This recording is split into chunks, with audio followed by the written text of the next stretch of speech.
I am here to take time on the Senate floor on an occasion that I think is incredibly important to recollect, to commemorate, and to talk about.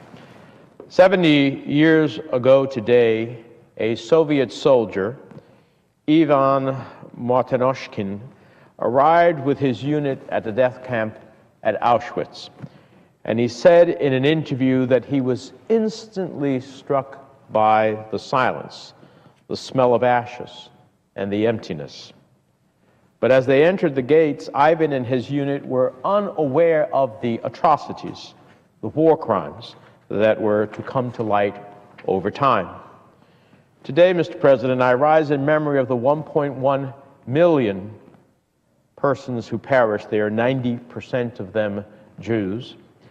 I rise in recognition of 1.1 million lost dreams, lost hopes, the lost wisdom of 1.1 million that will never be shared, never be known, and the lost potential of a generation that perished in that camp between 1940 and 1945. Ivan Martinoshkin and his unit entered the camp thinking that there would be a Nazi ambush, and then they noticed people behind barbed wire. It was hard to watch them, he said. I remember their faces, especially their eyes, which portrayed their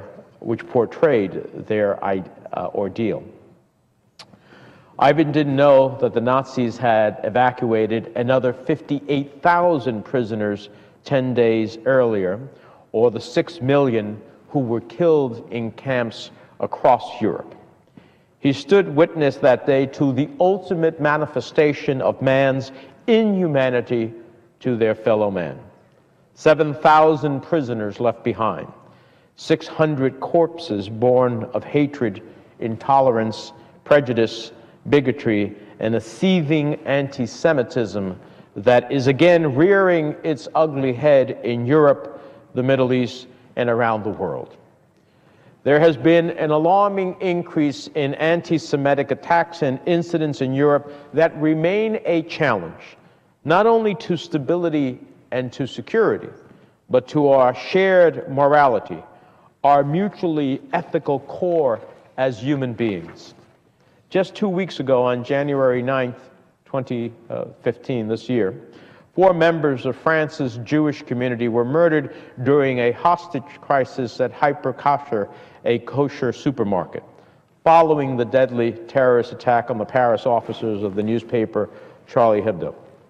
The European Union Agency for Fundamental Rights issued a 2013 report on anti-Semitism in France, Germany, Hungary, Italy, Latvia, Belgium, Sweden, and the United Kingdom, where 90% of Europe's Jews reside, in which 3/4 of respondents said that anti-Semitism had worsened over the past 5 years where they lived. In France, home to Europe's largest Jewish population, it's been reported that the number of French Jews immigrating to Israel in 2014 had doubled compared to 2013. And for the first time ever, more Jews moved to Israel from France than any other country in the world. Anti-Semitic acts in European countries in 2014 included violent attacks, death threats, and the desecration of Jewish homes, commercial property, cemeteries, and places of worship. On May 24th of 2014, a gunman opened fire at the Jewish Museum of Belgium in Brussels, Belgium, and killed 4 people. On July 29th, Molotov cocktails were thrown at the synagogue in Wuppertal, Germany, which had been burned to the ground by the Nazis during the 1938 Kristallnacht and had only been rebuilt in 2002. And we have all been shocked by the recent disturbing, stereotypical anti-Semitic utterances of President Erdogan of Turkey and those around him.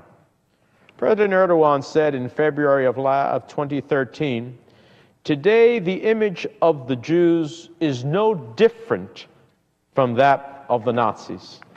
Speaking at a campaign rally in the Black Sea province of Ordu, He said, quote, "The terrorist state Israel has attacked Gaza once again, hitting innocent children who were playing on a beach," and the crowd chanted, "Down with Israel."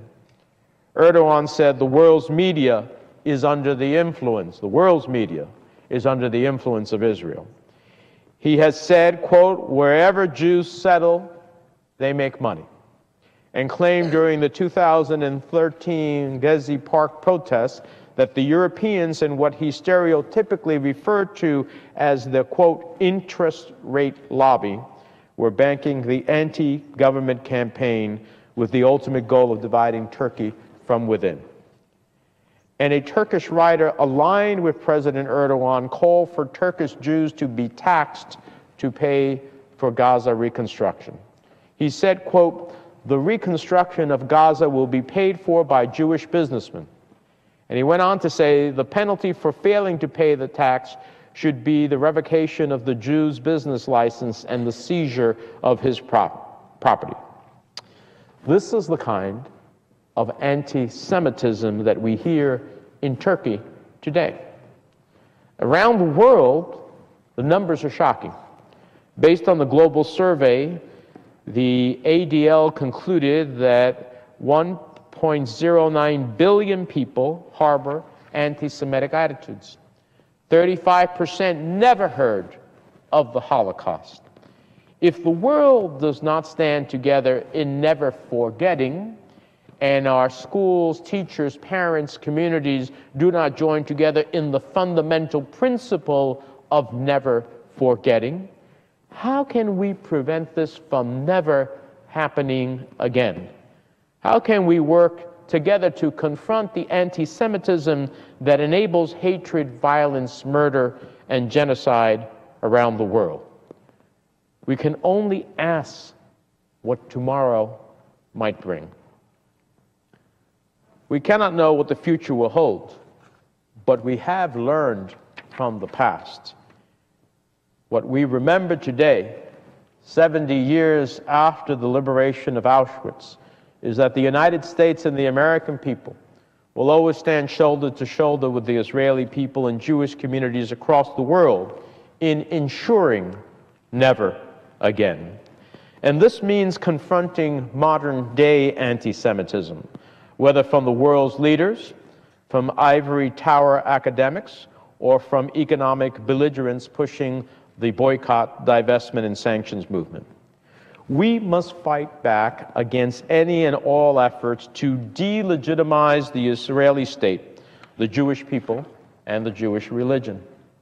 As I have said many times on many occasions, the Holocaust was the most sinister possible reminder that the Jewish population in exile has lived under constant threat.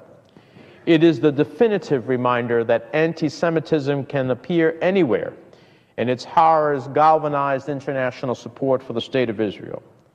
But let's be very clear. While the Shoah has a central role in Israel's identity, it is not, and never has been, the reason behind Israel's founding, and it is not the main justification for its existence.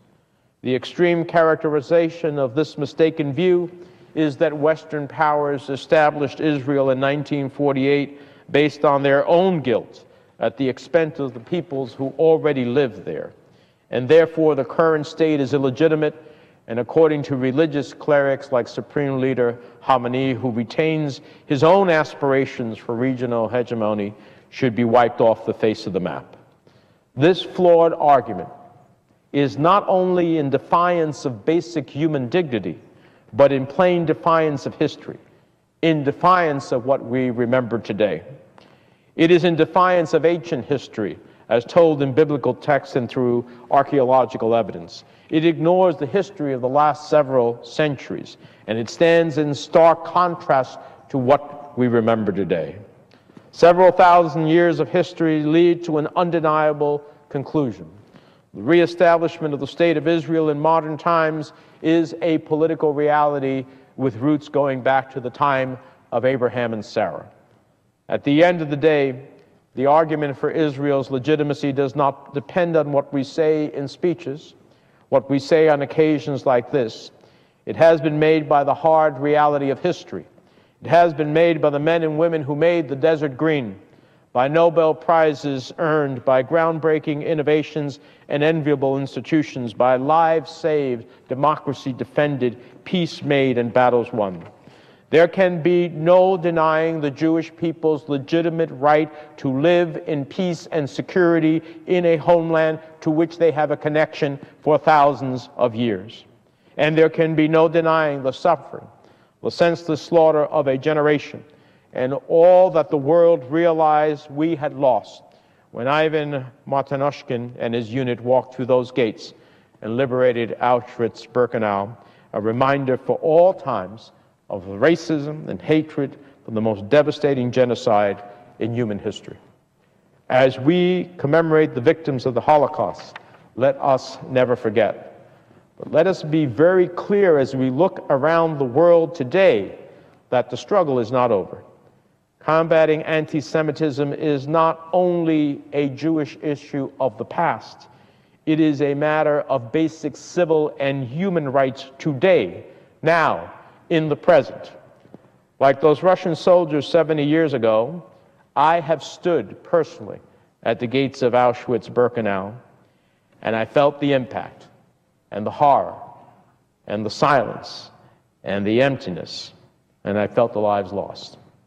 It is a moving experience that should compel all of us to collectively reflect on how we must transform the lessons we should have learned into concrete acts to prevent history from repeating itself again. Now is the time to renew the vow, never again, and with even greater resolve.